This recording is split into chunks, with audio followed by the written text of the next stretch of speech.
भगवान शिव 112 विधियां या ध्यान की जितनी भी विधियां विकसित हुई हैं, वास्तव में इसी 112 विधियों का एक्सटेंशन है। थोड़ा बहुत समझिए उसमें रूपांतरण कर दिया है, वो भी समय के चलते रूपांतरण किया है कि समय की धारा में जैसे जैसे मनुष्य का मस्तिष्क विकसित होता गया, वो संवेदनशीलता जो पहले जैसी थी वो कम होती गई।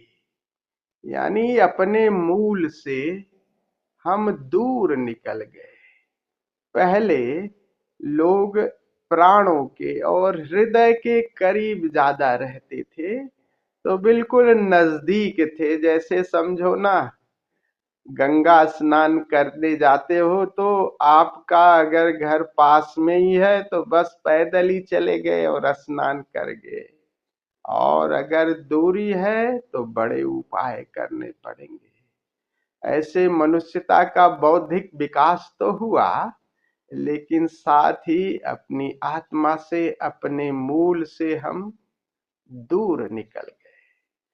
तो जब दूरी बन गई तो उस विधियों में वहां अपने मूल तक पहुंचने के लिए फिर समय में सद्गुरु आते हैं, उसमें थोड़ा आमूल चूल परिवर्तन कर देते हैं कि दूरी बन गई है तो मस्तिष्क ज्यादा विकसित हो गया है, संवेदनहीनता हो गई है, तो और थोड़े उपाय करने पड़ेंगे।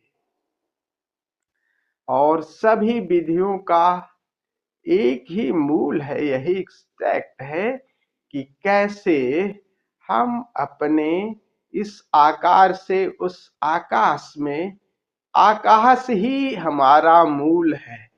और ये आकाश, जिस आकाश की बात हो रही है, वो आकाश जीवंत है 100%। बाकी देह तो हमारी 10% समझो, लेकिन आकाश 100% जीवंत है। वही हमारा मूल है। तो कैसे अपने मूल से जुड़ जाए? तो पूरी बिना इसके अपने मूल से जुड़े हम तनाव से, चिंता से, इनसे मुक्त नहीं हो सकते, भय से मुक्त नहीं हो सकते। एक बार अपने मूल से जुड़ना हो जाए तो जीवन क्या, मृत्यु क्या। फिर ये लग जाता है कि अरे, हमारा होना तो अनंत कालों से है और जाना कहाँ रे, फिर कह सकते।